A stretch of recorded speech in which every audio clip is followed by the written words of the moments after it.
Hello बच्चों, बेटा आज हमारे पास दिस यूनिट्स एंड डायमेंशंस का फोर्थ लेक्चर है जिसकी हम बात करेंगे। ये जो टॉपिक है that is units and dimension, subject physics है, फोर्थ लेक्चर है और टॉपिक 11th का है। तो फोर्थ लेक्चर अभी तक है, तो आपके पास 3 लेक्चर अभी तक आगे होंगे। आई होप कि आपने वो पूरी तरह से स्टडी कर लिए हैं। तो चलिए सीधा सीधा चलते हैं कंटेंट्स की तरफ। तो इसमें इंट्रोडक्शन में मैंने आपको एक लेक्चर दिया था, यूनिट्स एंड सिस्टम, इस यूनिट सिस्टम्स में एक लेक्चर गया था, डायमेंशंस में अभी तक 2 लेक्चर आपको मिल गए हैं। आज जो होगा उसमें हम डायमेंशंस की ही एक और लेक्चर की बात करेंगे, जिसमें हम मोस्टली क्वेश्चन से फोकस करेंगे, ठीक है ना। हम कुछ अच्छे अच्छे क्वेश्चन इसमें करेंगे। तो उसके बाद जो होगा, जो नेक्स्ट लेक्चर होगा, लाइक इस लेक्चर को छोड़ के, उसमें हम एप्लीकेशन ऑफ डायमेंशन एनालिसिस की बात करेंगे, ठीक है। तो चलिए आगे बढ़ते हैं। तो बेटा अभी मैं आपको थोड़ा सा पहले कुछ याद दिला देता हूं कि हमने अभी तक क्या पढ़ा है, उसकी जरा बात करते हैं। तो मैंने आपको सबसे पहले बताया था कि जो हम डायमेंशन एनालिसिस करते हैं, जो हम डायमेंशंस यहाँ पे कैलकुलेट करते हैं, वो हम जनरली एसआई यूनिट सिस्टम्स पे करते हैं। तो एसआई यूनिट सिस्टम की ही बात करते हैं। इनफैक्ट ऐसा नहीं है कि ये सिर्फ एसआई यूनिट सिस्टम्स के लिए वैलिड है, ऐसा नहीं है। ये वैलिड सीजीएस सिस्टम्स के लिए भी है, ये वैलिड एमकेएस सिस्टम्स भी है, या कोई भी रैंडम यूनिट सिस्टम हो उसके लिए भी वैलिड है। तो इसमें कोई दिक्कत नहीं है। तो चलिए जरा हम बात थोड़ी सी याद कर लेते हैं कि जो हमारे पास एसआई यूनिट्स हैं, एसआई यूनिट सिस्टम, तो एसआई यूनिट सिस्टम में आपके पास 7 फंडामेंटल यूनिट्स होते थे, 2 सप्लीमेंट्री यूनिट्स होते थे। मैं आपको याद दिला देता हूं। पहला आपके पास जो होता था दैट इज मास। इसका यूनिट आपको याद होगा किलोग्राम, ठीक है। इसको हम डिनोट करते थे केजी से। ये मैंने आपको पढ़ाया है बेटा ऑलरेडी, इसको लिखने की जरूरत नहीं है, ये मैं आपको दोबारा से याद दिला रहा हूं। और इसका जब डायमेंशनल फॉर्मूला की बात होती थी एम लिखा जाता था, और इसको स्क्वायर ब्रैकेट्स में रखना बहुत जरूरी है, क्योंकि डायमेंशंस को हम स्क्वायर ब्रैकेट से डिनोट करते हैं, ठीक है ना। इसके बाद हम बात करेंगे लेंथ की, जिसका यूनिट जो है दैट इज मीटर, और इसको डिनोट m से करते हैं। और जब डायमेंशनल फॉर्मूला की बात आती है तो l से इसको डिनोट किया जाता है। इसके बाद आपके पास जो तीसरा है दैट इज टाइम। इसका जो यूनिट है दैट इज सेकेंड। इसको हम डिनोट s से करते हैं, और जब डायमेंशनल फॉर्मूला की बात आती है तो t से लिखते हैं। फोर्थ इज करंट, जिसका जो यूनिट है दैट इज एम्पियर, ठीक है। और ये हम डिनोट करते हैं ए से, और इसका जो डायमेंशनल फॉर्मूला है दैट इज आल्सो ए। इसके बाद जो आपके पास फिफ्थ है, फिफ्थ आपके पास आएगा अमाउंट ऑफ सबस्टेंस। या चलिए पहले अमाउंट ऑफ सबस्टेंस से पहले टेम्परेचर की बात करते हैं। तो आपके पास फिफ्थ जो है दैट इज टेम्परेचर, ठीक है। इसका जो यूनिट है एसआई यूनिट, भले ही इसका दूसरे यूनिट्स भी हैं, लाइक केल्विन है, डिग्री सेल्सियस है, फ़ारेनहाइट है, बट यहां पे जो एसआई यूनिट सिस्टम है इसका दैट इज केल्विन, ठीक है। के से डिनोट करते हैं, और यहां पे इसका डायमेंशनल फॉर्मूला भी के से ही लिखा जाता है। इसके बाद आपके पास 6 जो है that is amount of substance.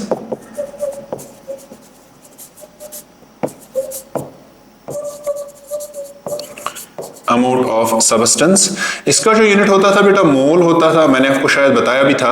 और इसका डायमेंशनल फॉर्मूला जो है दैट इज MOL, ऐसे लिखते हैं।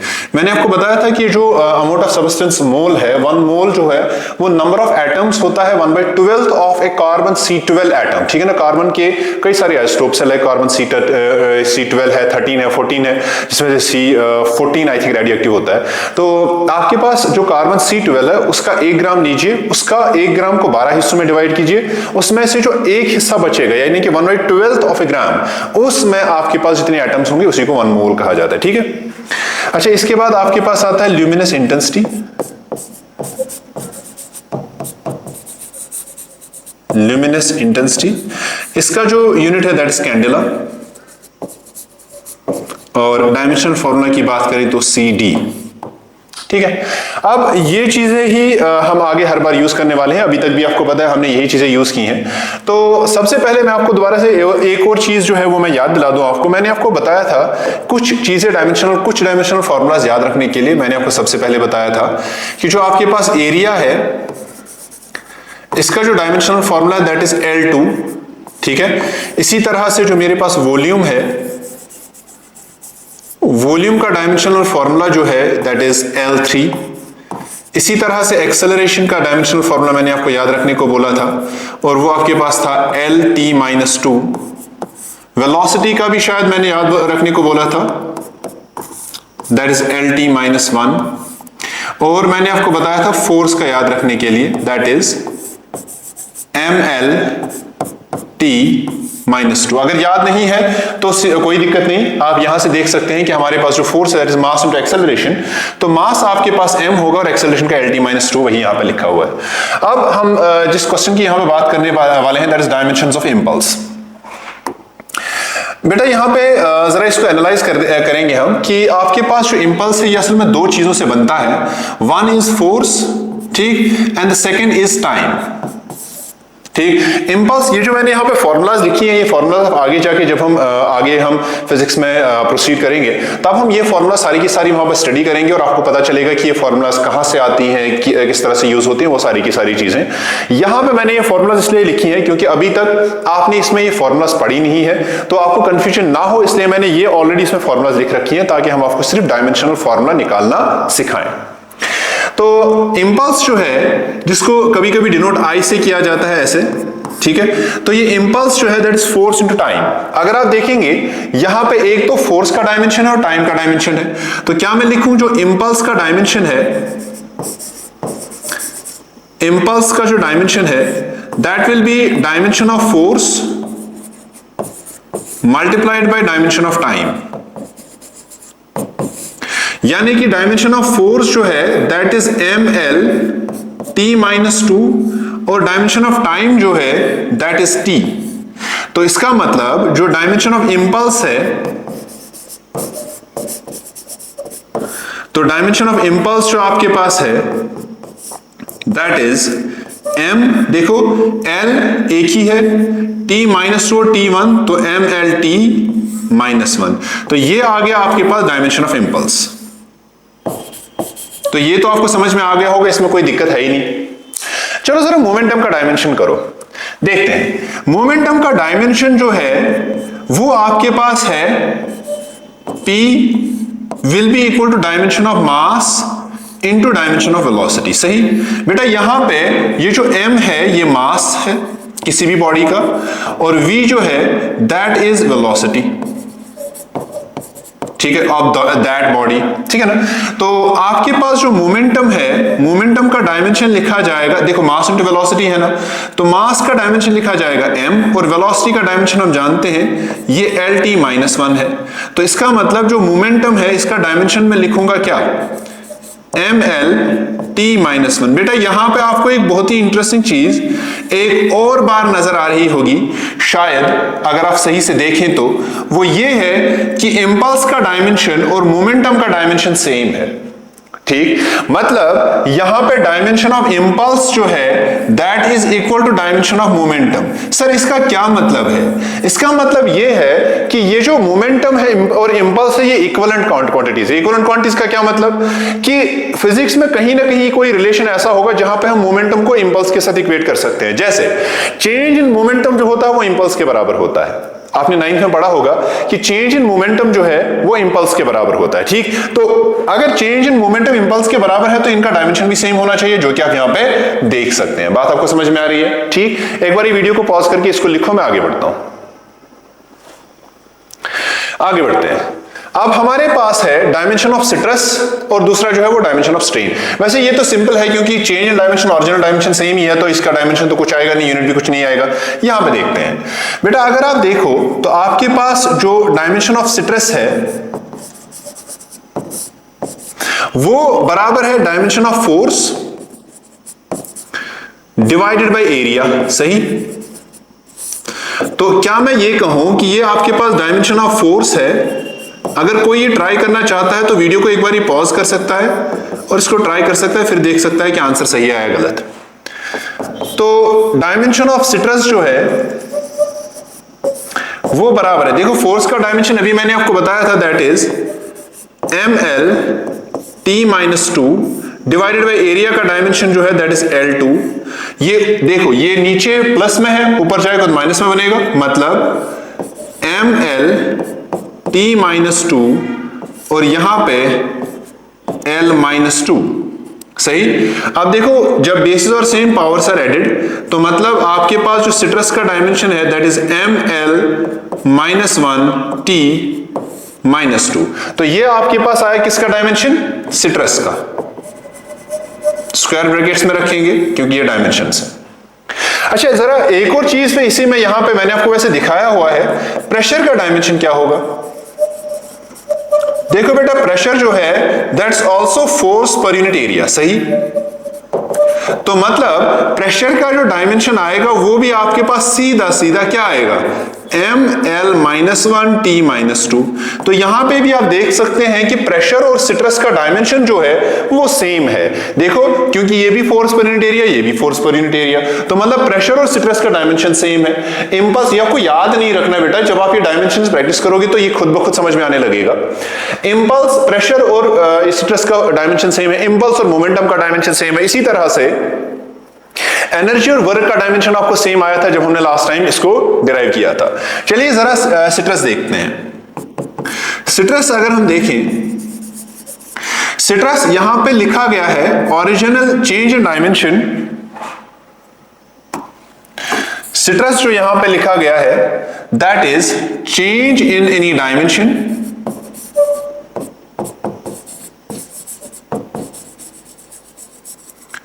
divided by original dimension।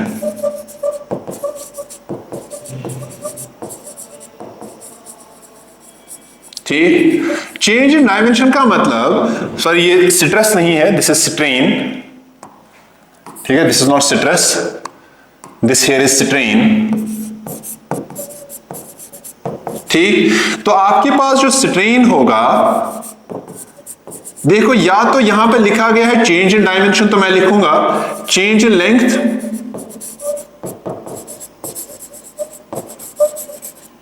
Divided by original length. ये भी लिखा जा सकता है, या ऐसे भी लिखा जा सकता है चेंज इन एरिया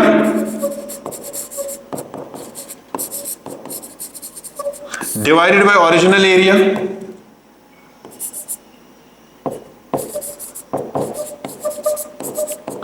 ठीक, या क्या ऐसे भी लिखा जा सकता है चेंज इन वॉल्यूम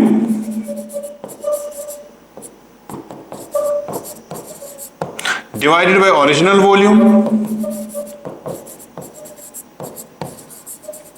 ठीक, तो ये जो यहां पे डायमेंशन है, डायमेंशन का मतलब लेंथ भी हो सकता है, एरिया भी हो सकता है, वॉल्यूम भी हो सकता है। लेकिन यहां पे एक बहुत ही इंटरेस्टिंग चीज आप देख रहे हैं कि यहां पे न्यूमरेटर और डिनोमिनेटर दोनों जगह लेंथ है। देखो, चेंज इन लेंथ भी लेंथ ही होता है, और इसी तरह से जो ओरिजिनल लेंथ वो भी लेंथ ही होगा। तो मतलब चेंज इन लेंथ मैं लिखूंगा delta L divided by L, इसी तरह से मैं लिखूंगा delta A divided by A, इसी तरह से मैं लिखूंगा delta V divided by V. अरे change in volume by original volume. तो अगर मुझे डायमेंशन लिखना हो स्ट्रेन का, तो बेटा वो क्या होगा? तो सर इसका तो कोई डायमेंशन ही नहीं होगा, length length, area area, volume और वॉल्यूम, ये कैंसिल होगा। तो मतलब यहां पे कोई डायमेंशन नहीं होगा, तो मैं लिखूंगा m0 l0 t0। बेटा बात समझ में आ रही है? तो वीडियो को पॉज करके लिखो, आगे बढ़ते हैं। आपके पास अगला जो क्वेश्चन है that is modulus of elasticity, जो सिट्रस और स्ट्रेन है। अभी आपने थोड़ी देर पहले यहां पे कुछ क्वेश्चन सॉल्व किए जहां पे आपने सिट्रस का जो डायमेंशन लिखा दैट इज ml-1 t-2 और स्ट्रेन का m0 l0 t0। तो क्या मैं लिख सकता हूं जो मॉडुलस ऑफ इलास्टिसिटी है इसको k से डिनोट किया जाता है इस तरह से। तो मॉडुलस ऑफ इलास्टिसिटी जो है k,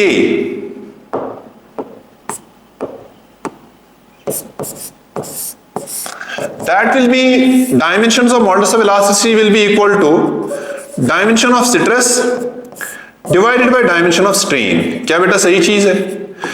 तो इसका मतलब मैं लिखूंगा stress dimensions of stress divided by dimensions of strain।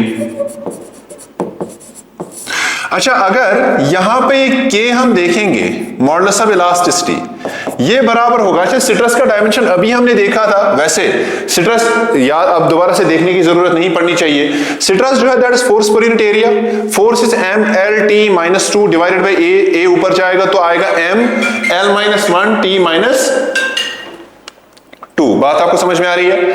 तो आपके पास यहां पे देखो निकाला हुआ ml-1 t-2, तो आपके पास सिट्रस का जो डायमेंशन आएगा दैट इज ml-1 t-2। और स्ट्रेन का जो डायमेंशन आएगा that is m0 l0 t0। तो मतलब इसका कोई डायमेंशन है ही नहीं, तो मतलब आपके पास m l-1 t-2। क्या आपको बात समझ में आ रही है?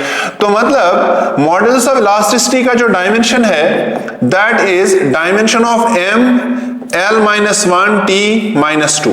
अच्छा, इसका मतलब क्या मैं लिख सकता हूं कि मॉडुलस ऑफ इलास्टिसिटी का डायमेंशन जो है that is same as dimension of pressure and that is same as dimension of stress. अरे बोल यार, देख स्ट्रेस का भी डायमेंशन सेम है, मॉडुलस ऑफ इलास्टिसिटी का भी डायमेंशन सेम है और प्रेशर का भी डायमेंशन सेम है, तो ये भी मैं यहां पे इससे नोटिस कर सकता हूं। ठीक, आगे बढ़ते हैं और बात करते हैं सरफेस टेंशन की।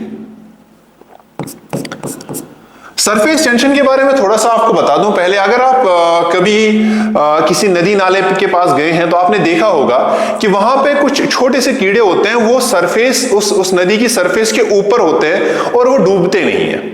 ठीक, तो मतलब वहां पे उनके जो पैर होते हैं जो उस सरफेस के ऊपर पड़ते हैं, उस पे एक फोर्स उस सरफेस की वजह से होता है जो जिसकी वजह से वो डूबते नहीं है। वो जो फोर्स होता है पर यूनिट लेंथ, उसी को कहा जाता है सरफेस टेंशन। तो फोर्स पर यूनिट लेंथ आगे ये पढ़ना है जरूर।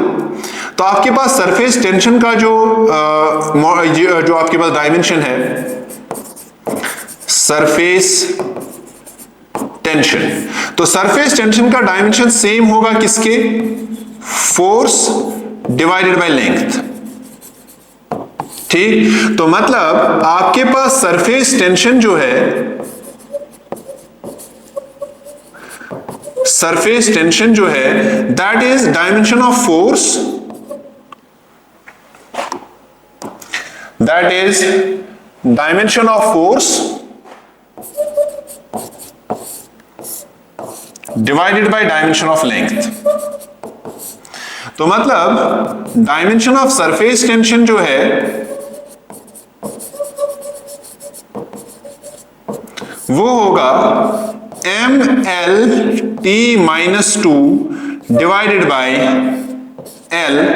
ठीक है, अब देखो यहां पे कुछ कैंसिल हो रहा है, l और l कैंसिल होगा, तो आपके पास जो सरफेस टेंशन का डायमेंशन है, सरफेस टेंशन का डायमेंशन जो है दैट इज ml0 t-2। क्यों? क्योंकि l जो है वो कैंसिल हुआ। बेटा बात आपको समझ में आ रही है? तो m1l0 t-2 जो है वो है सरफेस टेंशन का डायमेंशन। बात समझ में आ रही होगी आई होप। गुड, तो चलिए इसको वीडियो को एक बार पॉज करो और लिखो, मैं आगे बढ़ता हूं। ठीक, तो नेक्स्ट स्लाइड में आपके पास जिस चीज का हमें यहां पे डायमेंशन निकालना है दैट इज लेटेंट हीट। तो लेटेंट हीट जो है आपके पास असल में यहां पे आप देख सकते हैं, आपके पास जो लेटेंट हीट है that is heat per unit mass, है ना। तो लेटेंट हीट जिसको डिनोट किया जाता है L के साथ, है ना, L से इसको डिनोट किया जाता है। तो आपके पास जो लेटेंट हीट है that will be dimension of heat divided by dimension of मास। सही। अच्छा, ये जो हीट है ना बेटा, ये हीट असल में एनर्जी है, तो इसको जूल्स में मेजर किया जाता है। तो आपके पास हीट जो है इसका यूनिट सेम होता है जो एनर्जी का होता है, दैट इज ml2t-2। ठीक है, और आपके पास यहां पे आपके पास है जो मास है दैट इज m, सीधा सीधा।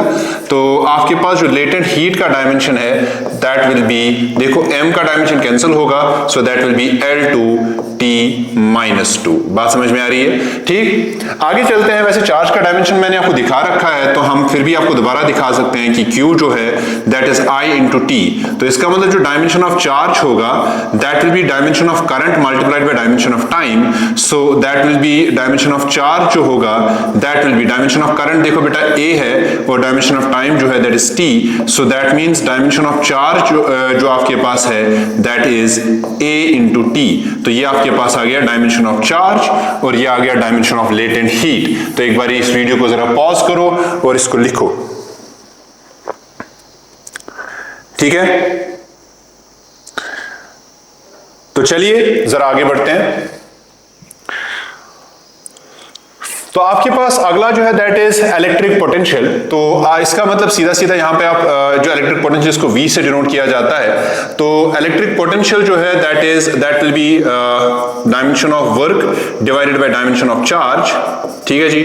और मतलब डायमेंशन ऑफ पोटेंशियल जो यहाँ पे है that will be dimension of work, और जो एनर्जी है वो सेम होता है। So that means mL2 T-2, और जो डायमेंशन ऑफ चार्ज है दैट इज AT, और इसको अब ऊपर लेके चलो तो बनेगा नेगेटिव। तो पोटेंशियल का जो चार्ज यहाँ पे है दैट इज mL2 T-2, और यहाँ पे आएगा इसका A-1 और T-1, ठीक है। T-1, तो मतलब डायमेंशन ऑफ पोटेंशियल जो है आपके पास दैट इज M, देखो L यहां पे 2 है, T यहां पे -3 है, T-3 और A-1 यूज होगा, जरा ध्यान से देखना। तो ये आपके पास है इलेक्ट्रिक पोटेंशियल का डायमेंशन। आगे चलते हैं जरा सा। आपके पास यहां पे अगला जो है दैट इज रेजिस्टेंस। आपके पास जो V है दैट इज IR, तो इसका मतलब जो आपके पास R है that is V divided by I। वैसे आपको ये पता ही होगा कि जो V यहां पे है that is electric potential,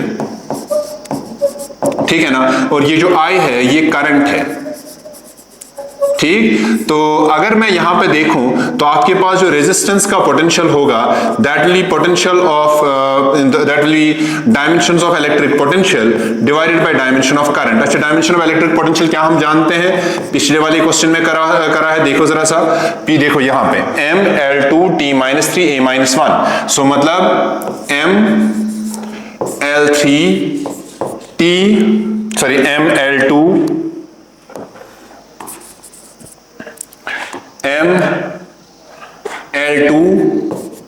T-3 A-1, और आपके पास करंट का डायमेंशन जो है दैट इज A।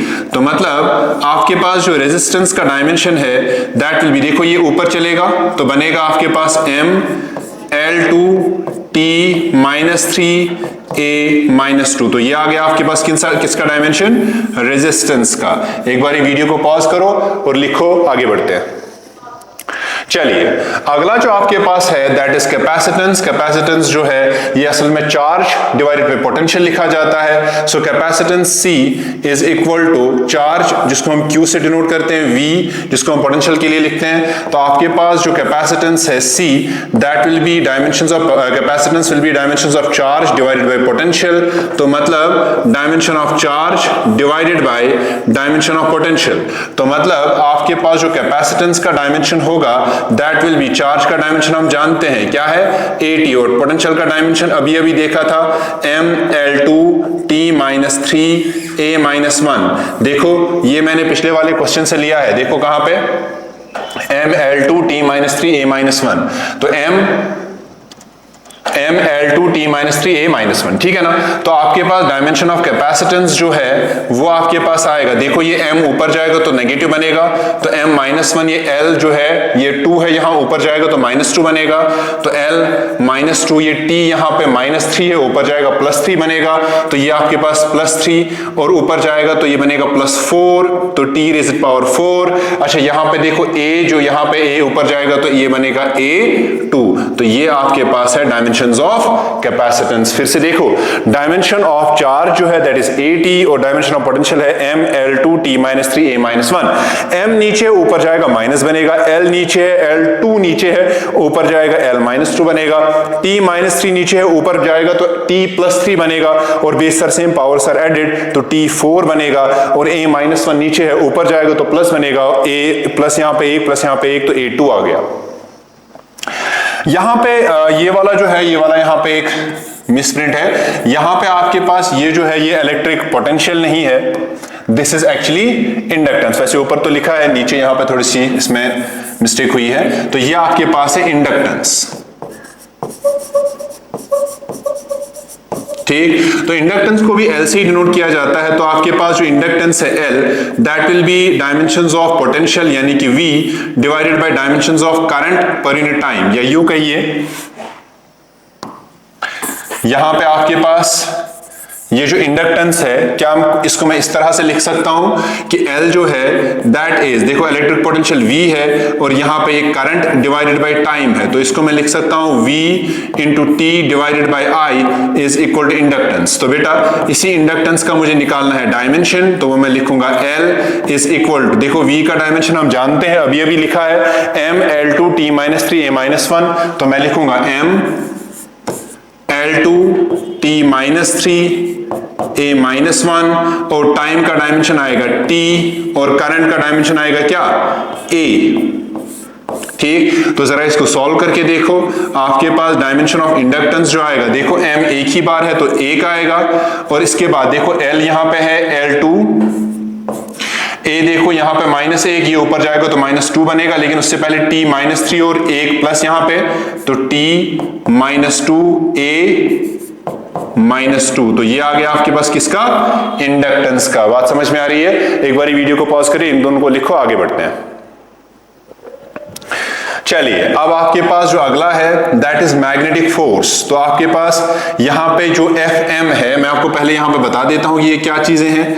Fm आपके पास जो है दैट इज मैग्नेटिक फोर्स। तो मैग्नेटिक फोर्स का डायमेंशन क्या होगा सर, फोर्स का ही डायमेंशन होगा।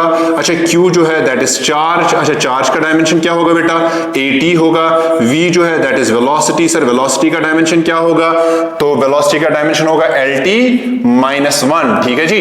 तो वेलोसिटी है V, और आपके पास B जो है दैट इज मैग्नेटिक फील्ड, इसी का हमें डायमेंशन जो है वो निकालना है। तो क्या मैं लिखूं, आपके पास जो B है that is equal to Fm divided by Q into V।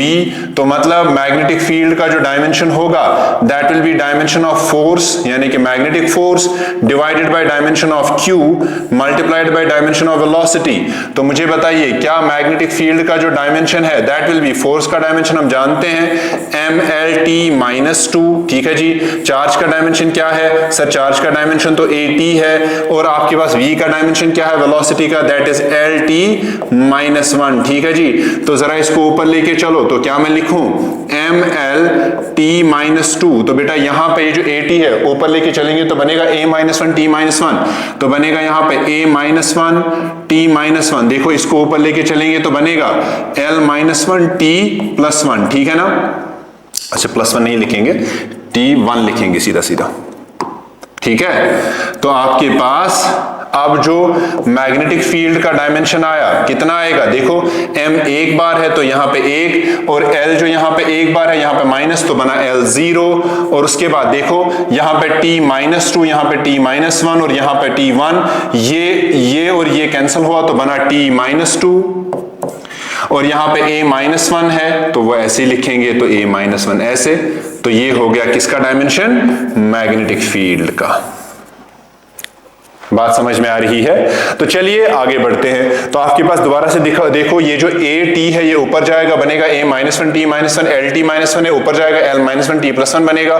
तो मतलब आपके पास MLT-, तो देखो M ऐसे ही आएगा, L यहां पे +1, यहां पे माइनस, यहां पे -1, यहां पे +1, तो 0 बना। T-2 यहां -1 यहां, और यहां पे 1, ये और ये कैंसिल हुआ तो -2 बना, और A-1 वापस आया। तो चलिए अब यहां पे देखते हैं प्लैंक्स कांस्टेंट। तो प्लैंक्स कांस्टेंट के केस में आपके पास जो इक्वेशन दिया गया है, यहां पे आपके पास कुछ चीजें हैं जिनकी पता होनी जरूरी है। तो E जो है बेटा ये एनर्जी है, H जो है ये प्लैंक्स कांस्टेंट है, और आपके पास न्यू जो है ये फ्रीक्वेंसी है। अच्छा ये फ्रीक्वेंसी जो होता है ना न्यू, दैट इसका जो डायमेंशन होता है वो बराबर होता है 1 डिवाइडेड बाय टाइम का डायमेंशन, यानी कि फ्रीक्वेंसी का डायमेंशन टाइम इनवर्स के बराबर होता है। बेटा ये भी अगर आप याद रखेंगे तो बेटर होगा। फ्रीक्वेंसी का डायमेंशन जो होता है that will B inverse of time, that is T-1। अब जरा यहां पे देखो आपके पास ये जो H है Planck's constant, that is E divided by new, यानी कि फ्रीक्वेंसी। तो मतलब आपके पास डायमेंशन ऑफ H जो होगा that will be dimension of E divided by new, ठीक है। Dimension of E divided by new, ठीक है जी।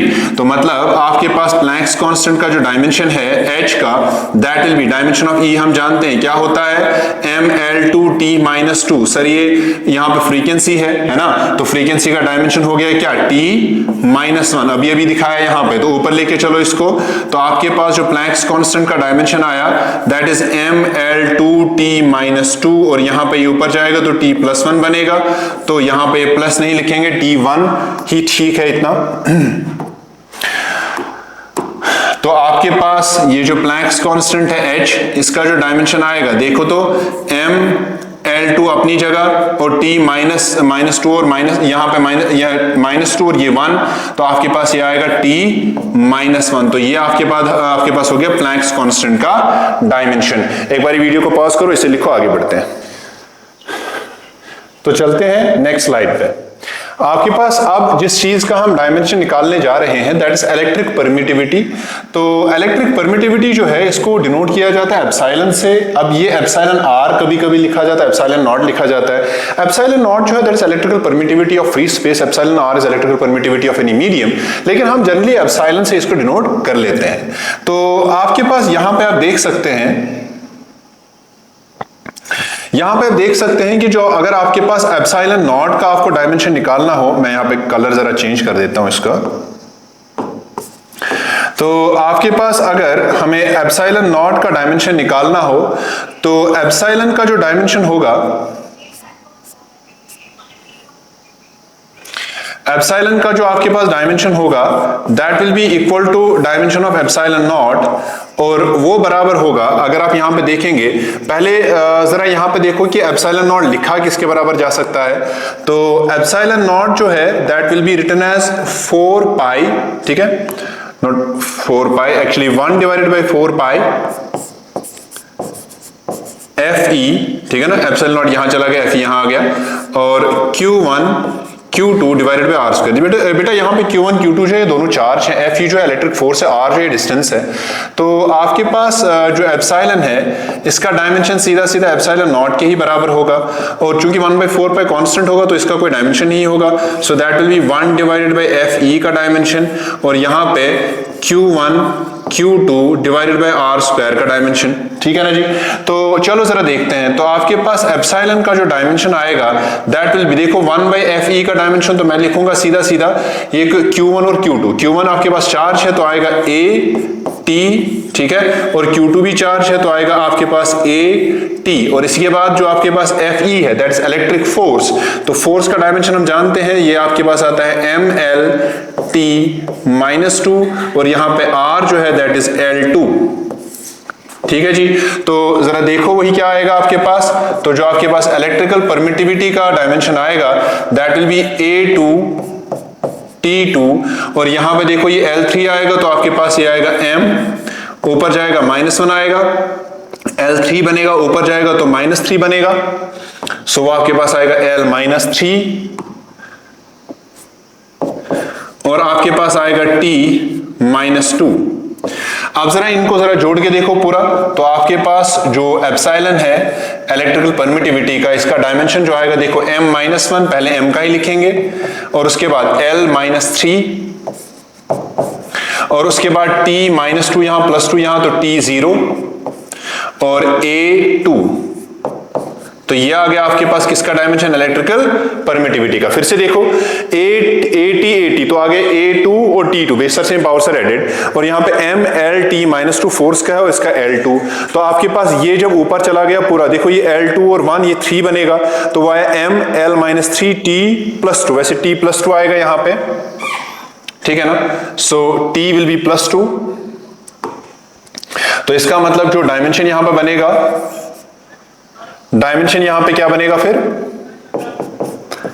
एप्सिलॉन का डायमेंशन जो होगा, देखो t+2 बनाना है, -2 है, ऊपर जाएगा तो +2 बनेगा, तो ये आपके पास आया M1-1, ठीक है ना, और L-3 और T4 और A2, देखो M-1, L-3, T4 और A2, तो ये आ गया आपके पास इलेक्ट्रिकल परमिटिविटी का डायमेंशन। चलो मैग्नेटिक परमिएबिलिटी का देखते हैं। असल में मैग्नेटिक परमिएबिलिटी म्यू से डिनोट किया जाता है। पहले तो यहां पर जरा देखो कि ये म्यू नॉट किसके बराबर लिखा जा सकता है, देखो तो FM 4 पाई, ठीक है, और मल्टीप्लाई बाय आर स्क्वायर भी होगा divided by IDL sine of theta. वैसे यहां पे आपको इन चीजों का पता होना बहुत जरूरी है कि जो FM है ये मैग्नेटिक फोर्स है, या यूं कहिए ये सीधा सीधा फोर्स है, I जो है ये करंट है, ठीक है, और इसके बाद ये जो DL है ये लेंथ है, असल में लेंथ ऑफ द कंडक्टर है, और आपके पास ये जो R है ये डिस्टेंस है, ठीक है। तो जरा यूज करके देखो तो आपके पास म्यू का डायमेंशन जो होगा म्यू नॉट के बराबर होगा, ठीक है। तो ये जो म्यू का डायमेंशन होगा वो म्यू नॉट के बराबर होगा, तो वो लिखा जाएगा आपके पास 4 pi FM R square IDL sine of theta. तो बेटा आपके पास ये जो म्यू है इलेक्ट्रिकल मैग्नेटिक परमिएबिलिटी, इसका जो डायमेंशन होगा 4 पाई कांस्टेंट है, तो आपके पास आएगा M LT-2, R जो है दैट इज L2, और डिवाइड में जाएगा, देखो साइन थीटा रेशो है तो कोई डायमेंशन नहीं, करंट का A है और लेंथ का L है, ठीक है। तो ऊपर लेके चलो इसको, तो आपके पास आएगा देखो M L3 T-2, और ये ऊपर चलेगा तो बनेगा क्या A-1 L-1।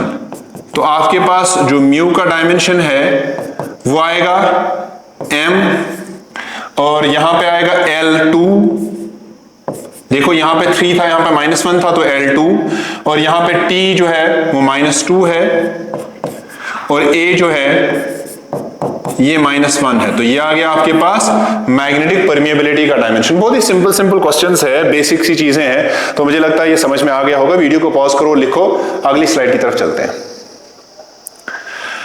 आपके पास नेक्स्ट जो है that is torque. Torque is considered, torque actually आपको रोटेशनल मैकेनिक्स में आप पढ़ेंगे बहुत ही डिटेल में।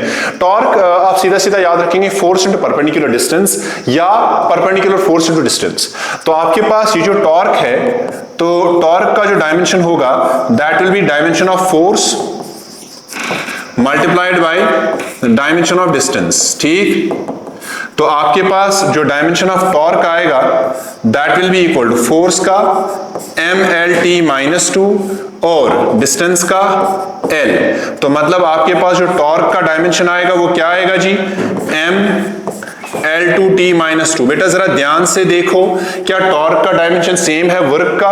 तो मतलब डायमेंशन ऑफ टॉर्क जो होगा ये बराबर होगा डायमेंशन ऑफ वर्क, और यही बराबर होगा किसके, डायमेंशन ऑफ एनर्जी के। तो ये आप देख सकते हैं वर्क, एनर्जी और टॉर्क इनका डायमेंशन जो है वो सेम है। यहां पे मैंने कुछ इंटरेस्टिंग से क्वेश्चंस कराए हैं, आप देखा होमवर्क के लिए दिया है। देखो आपके पास C जो है ना बेटा ये कैपेसिटेंस है जिसका मैंने आपको डायमेंशन इसी लेक्चर में कराया है। R जो है ये रेजिस्टेंस है, इसका भी डायमेंशन इसी में लेक्चर में कराया है। L जो है दैट इज इंडक्टेंस, ठीक है, और इसका भी डायमेंशन मैंने आपको इसी लेक्चर में कराया है। जब आप इनका डायमेंशन कैलकुलेट करके देखोगे तो आपको एक बहुत इंटरेस्टिंग सी चीज पता चलेगी जब आप सॉल्व करोगे। तो एक बार इनको कर लेना, और बाकी आपको ये लेक्चर पूरी तरह से समझ में आ गया होगा। ये होमवर्क जरूर ट्राई कर लेना। इंशाल्लाह जो नेक्स्ट लेक्चर हमारे पास होगा मैं आपको दिखा देता हूं। अभी तक जो है हमने इंट्रोडक्शन में जो है एक लेक्चर कंप्लीट किया है, यूनिट सिस्टम्स में एक लेक्चर आ गया है आपके पास। डायमेंशंस में अभी तक आपके पास 2 लेक्चर मिले हैं, ये मिला के 3 हो गए, तो आपके पास 3 लेक्चर हो गए। जो अगला लेक्चर होगा उसमें हम इस टॉपिक की बात करने वाले हैं, एप्लीकेशंस ऑफ डायमेंशन एनालिसिस। बहुत ही इंटरेस्टिंग सा चैप्टर है। तो चलिए तब तक ये जो अभी जो मैंने आपको क्वेश्चंस कराए हैं इन क्वेश्चंस को जरा सा अच्छे से प्रैक्टिस करके देखें और देखें कि इनको ये आप खुद से कर पाते हो कि नहीं। तो चलिए आज का लेक्चर जो है वो यहाँ पे खत्म करते हैं। आप अपना ख्याल रखें। अल्लाह हाफिज।